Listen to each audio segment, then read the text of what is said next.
Hi guys, welcome in this channel. This reading is for Libra.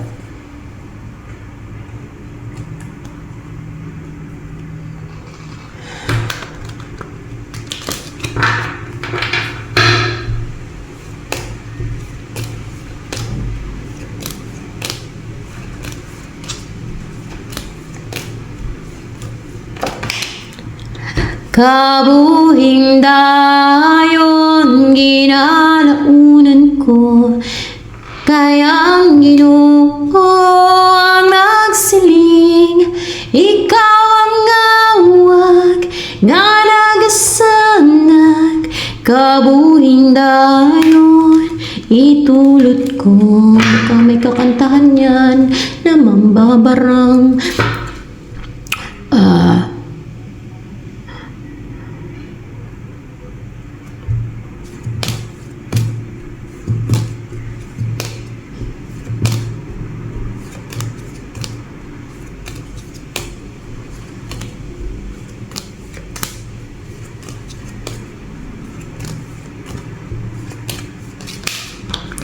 ito next na darating sa'yo.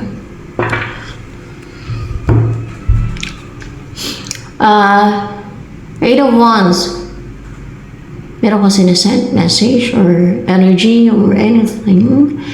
And because of that, meron na separate sa'yo yun. Baggage. Karga.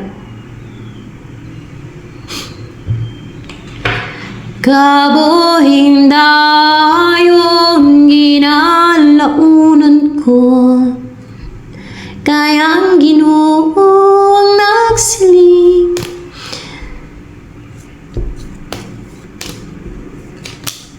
ikaw ang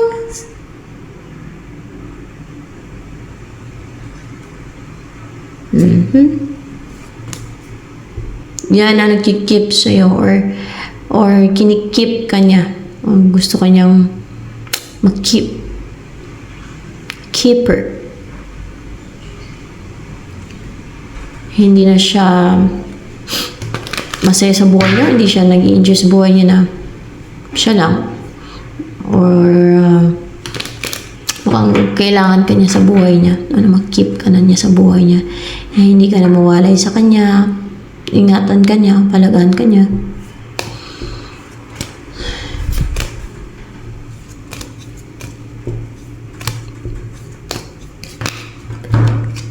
Kaya ang Ginoo ang nagsiling. Meron daw nagsusulsul sa kanya. Meron daw namamanipulate sa isip niya. Meron daw nag-uutos sa isip niya. Demonyo o mga pwede din magkukulam, mambabarang, manggagawa, yung mga gumagawa ng witchcraft. Pwede din ng mga ibang kampo ng kadiliman. Mga fallen angel, pwede na gano'n, na umiwas siya sa'yo, di ba? Nagsusumbong siya sa'yo, na gano'n ang ginagawa sa kanya. Gusto siyang paniwalain ng mga lies, deception, manipulation. Tinetempt siya, may mga temptations pati.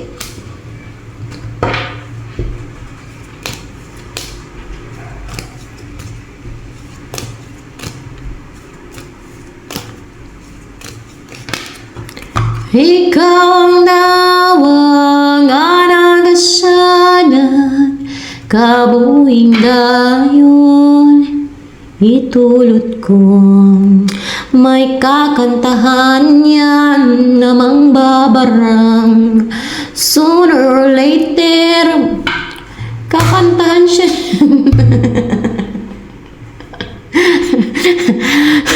The Hangman and the Empress in reverse. Kay sige ka pang challenge, wala mang power yan. So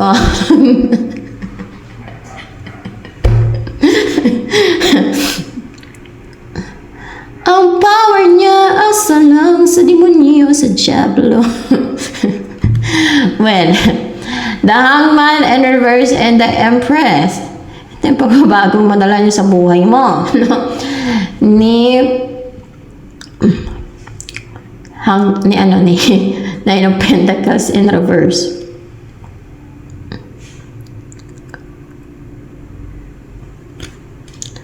hindi ka naman stagnant or hindi naman stagnant yung or situation mo, gano'n. At,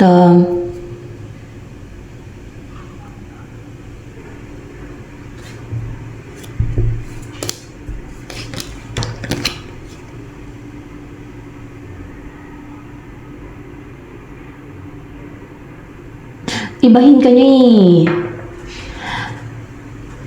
Basta gagawin ka niyang iba sa kung ano ka. Babaguhin ka niya kung ano ka. Kung ano ka ngayon, babaguhin ka niya. Ibahin ka niya para bang maging iba na yung energy mo. Hindi ka na maging defensive. Basta, yan, babaguhin yung buhay mo. Babaguhin ka niya na hindi ka na maging defensive. Hindi ka na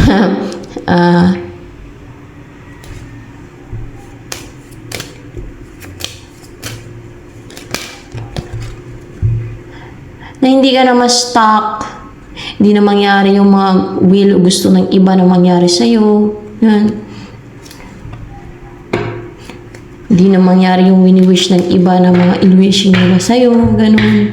Hindi na masunod yung will o gusto ng iba sa buhay mo. Kasi yung iba gusto na mangontrol, no? Malimit, no? Mangialam sa buhay ng iba. Lalo na yung witchcraft nila.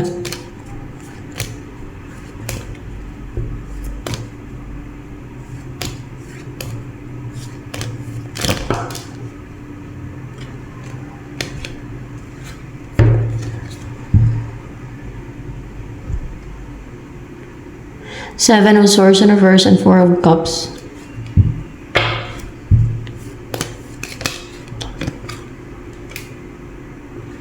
King of Wands in reverse.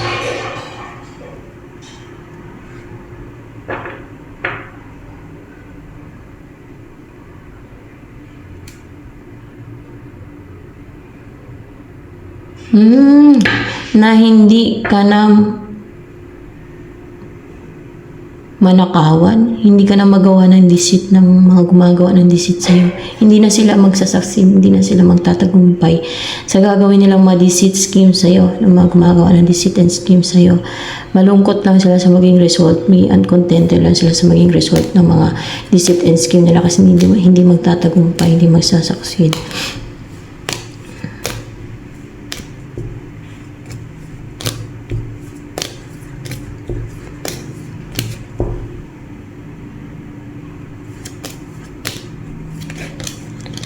Kabuhing dayon. Gusto ko siya kantahin.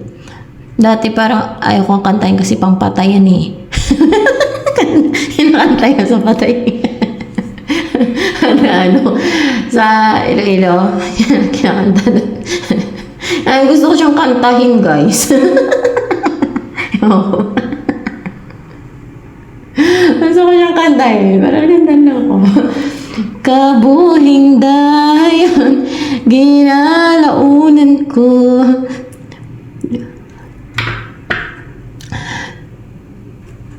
At para hindi ka na nila mapalito, no? Hindi ka na maka-experience ng yung pagkalito, yung ma-distract yung isipan mo.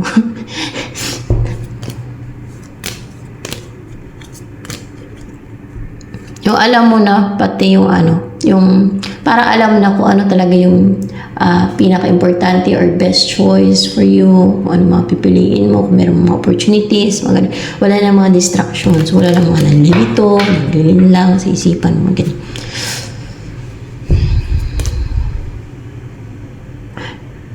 Yan ang gusto niya sabihin sa'yo na makaklaruhan ka. Yan ang gusto niya. Yung wala namang kapang distract, wala namang panggulo sa isipan mo, wala namang pagpa-confuse sa'yo. Yan. Wala namang kapang lito ng isip mo. Or hindi ka na malilito.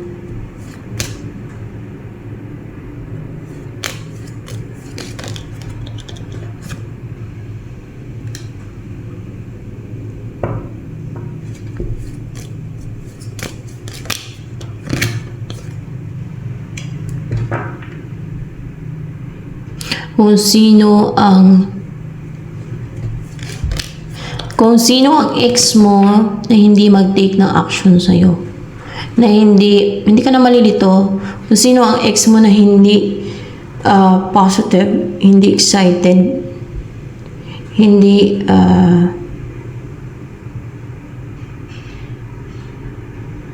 determined na or hindi siya persevering na mag-take ng action sa'yo.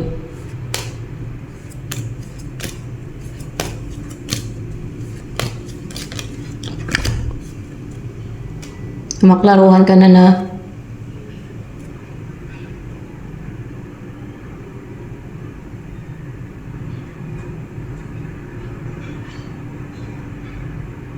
hindi na delay, hindi na mag-antay. This is delay.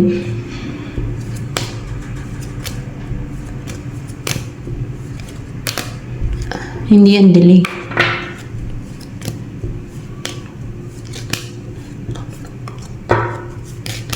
Hindi ka na mag-antay sa ex mo na? Yung hindi willing naman na mag-take ng action, Libra. Yan. Maklaruhan ka na, o nga naman, pagka ganun, na hindi naman willing na mag-take ng action, hindi yun interested talaga eh.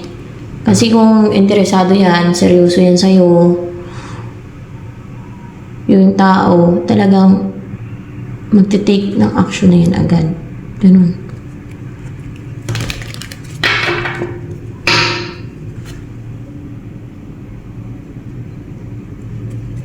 Hindi na yan mag-antay ng matagal bago mag-take na action. Kung talagang decisive siya, kung talagang seryoso siya sa'yo, kung talagang gusto ka niya makasama, di ba?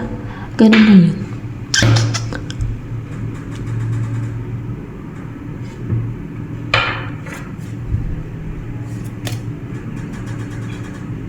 Baka ang gusto ng ex mo na to, na hindi mag-take na action sa'yo, yung kasi yung feathers niya, baka yung feather niya ay black, so gusto niya yung black. Kagaya niya na kung kunwari siya ay kampo ng kadiliman, gusto din niya kampo ng kadiliman yung makatuluyan niya. Kasi ang kampo ng kadiliman kaso lang, kasi kampo sila ng kadiliman, afterlife, impyerno na sila. Totoo yan. Siyempre may kampon ba ng kadiliman na masayimang kaluluwa? Ay wala. May followers ba sa Satanas sa masibang kaluluwa? Ay, wala.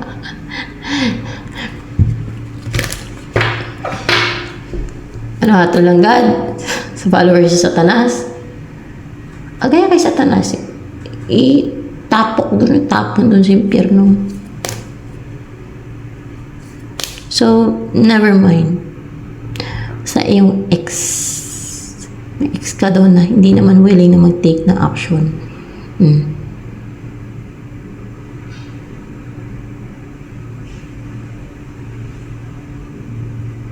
Hindi mo na kailangan mag-antay dyan.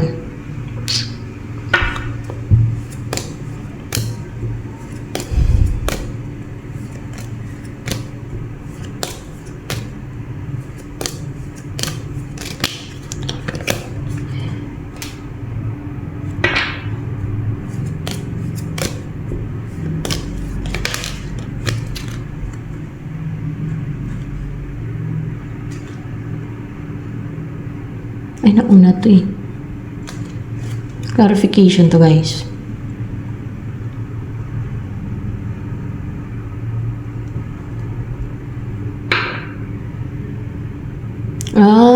Hindi na nagkaroon ng collaboration pwedeng sa inyo or sa ex mo. Pero nagawa mong mag-recover. Parang na-touch siya sa'yo. Yun ang feel ko dito sa King of Cups. Or nakaramdam siya ng emotion. Siguro na-touch. Oo, na-touch siya sa'yo. Kasi nagawa mo mag-recover. Pwedeng isa to sa ex mo or new person. Itong si Nine of Pentacles in reverse. Okay lang yan. Love lang naman yun eh.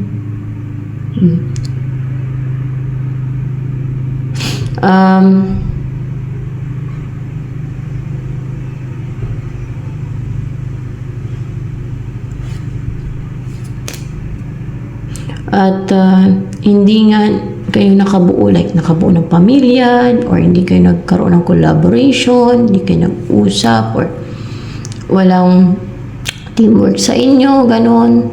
Pero hindi nangyari yung plano yung bumuo ng family, pwedeng ganon. o hindi nyo na-build hindi nangyari yung mga plano ninyo, siguro nasira ng mga inggitira. Kaya yun, inggitiro. Nambabantay na kasi yung mga inggitira at inggitiro. Lalo pag mangkukulam, mambabarang. Kung hindi mo mangkukulam, mambabarang, ipakulam ka nila, ipabarang ka nila para sira ang goals mo. Hadlangan ang mga goals mo. Parang pigilan nila yung happiness mo. Pero yun nga lang, impyerno sila sa kabilang buhay. Sino talo? Sila. Sino kawawa? Sila pa rin. Eternal pagdurusa nila sa impyerno. So,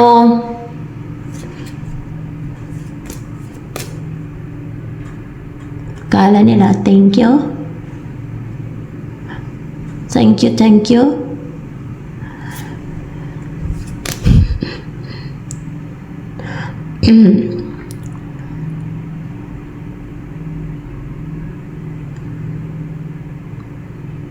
Five of Cups. Na-touch siya sa'yo kasi nagawa mo mag-recover sa kalungkutan, pagluluksa, losses, sa manong wala sa'yo.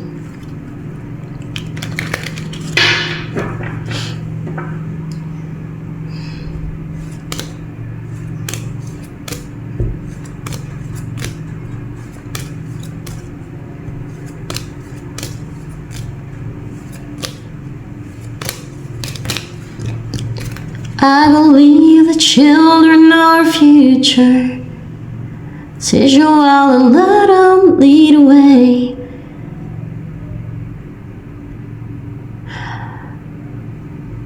May nahinto sa inyo or may nahinto na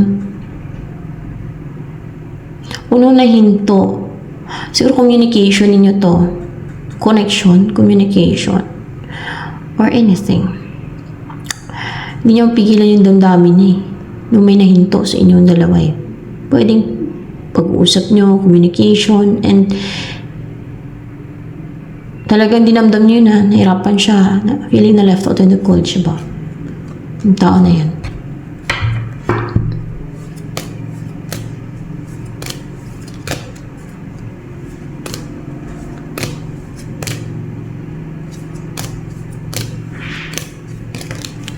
I believe the children are our future. Teach you all and let them lead away. Show them all the beauty they possess inside. Give them a sense of pride to make it easier. Ba't mo nga naman gustuhin ang tao na ayaw sa'yo? Hindi naman willing na makasama ka, ayaw sa'yo, di ba? Ba't mo naman gustuhin yung ganun? Malamang yung iba na talagang gustong-gusto nila kasi sinusunod nila yung desire nila. Wala silang self-love, wala silang self-worth. Baka may mga kulang. Evil spirit na drive sa kanila. Baka may mga demonyo sa katawan. Kaya, yan. Mali-mali ang desisyon.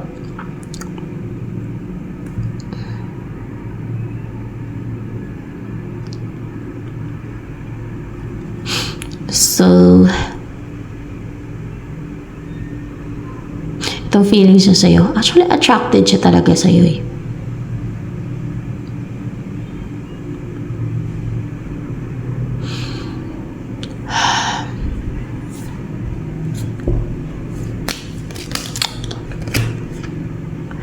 Ay, actually gusto ko niya mapangasawa, no? Pero,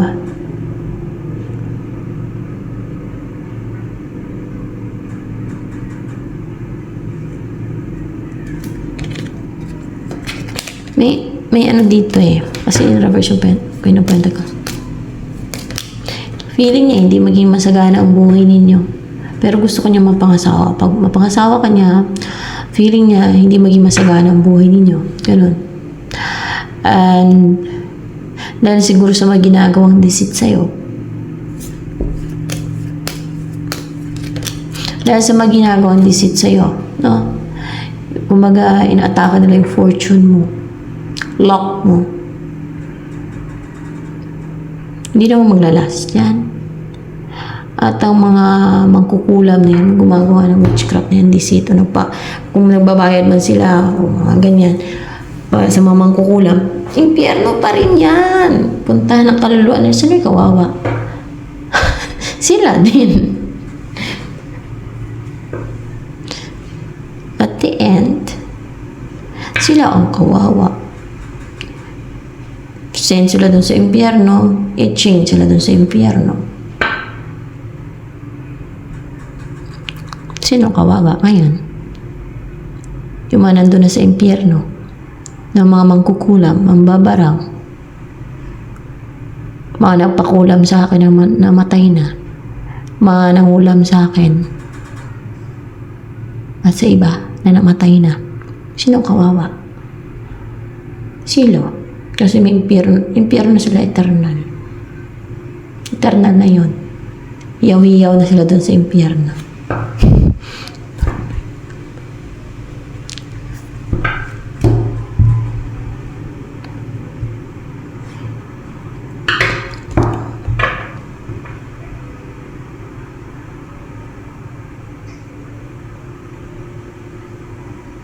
And Eight of Cups, Queen of Wands. Kung kaya parang lumalayo ang loob niya sa'yo. Ang feelings niya eh. Pero attracted siya sa'yo. Dahil feeling niya, di maging wealthy ang buhay ninyo. Di masagana dahil sa ginagawang deceit sa'yo.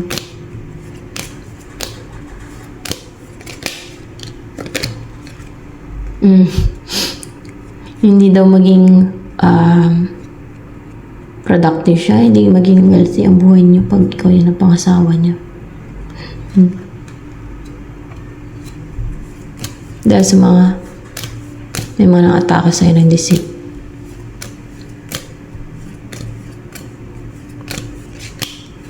Hindi pa patay ang lahat ng mga nang-atake ng deceit sa'yo.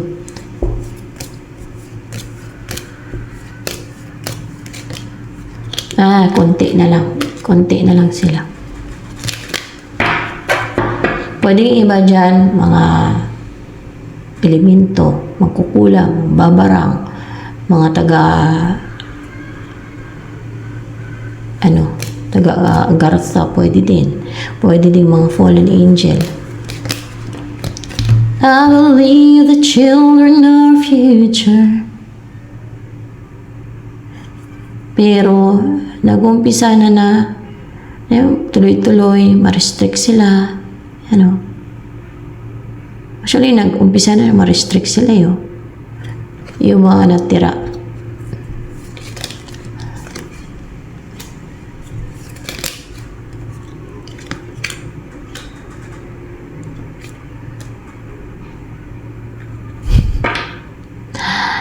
And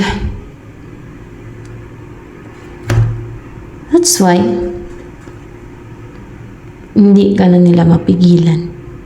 Hindi na nila mapigilan, hindi na nila mapajuggling si person mo na magkaroon ng union sa inyo or divine union. Kasi naman yung person na mapangasawa mo o magkaroon ng divine union sa inyo. Ten of Pentacles. Mamuhay kayo ng prosperous. Akala lang ng person mo yun na hindi maging prosperous ang buhay ninyo. Kung siya ang katuluyan mo, pero kung iba, akala lang nito, Nine of Pentacles, ako lang person mga ba yan, hindi. Pero, yan ang maging buhay mo with your person. Kasi yung mamangkukulam, ang babarang mga gumagawa ng deceit na yan, witchcraft. Ang ending lang naman ng mga yan, impyerno lang kaluluwa ng mga yan eh. Hindi masibang kaluluwa, hindi nga eh. Sa kariyan ng Diyos, hindi makapasok yan eh. Greedy nga, hindi makapasok sa kariyan ng Diyos yan pa kaya. Greedy, they are motivated by greediness. Envy. Demonic pati yung ginagawa nila. Ano ko ng binta ng sanla ng kaluluwa yan.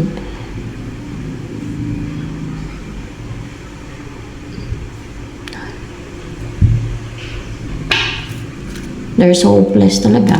Wala na. So the lovers, At Ten of Pentacles. Magiging ano talaga, magiging kompletong buhay nyo, prosperous, ganyan. Wala akong tinanong dito eh.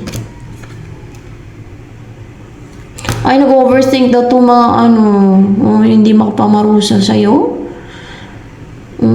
Nag-overthink sila, di ba naka-restrict sila? Ayun. Yan daw nangyayari sa kanila. Nag-umpisa pa lang yan. Ha.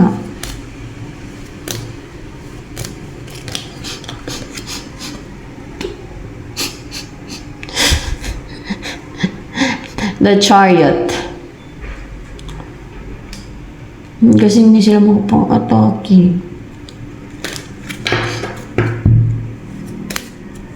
Kung meron sila sinusumunod, hindi makapang-atake. Oo, yung sinusumunan nila, hindi makapang-atake. Naduduwag. Naduduwag yung sinusumunan nila eh.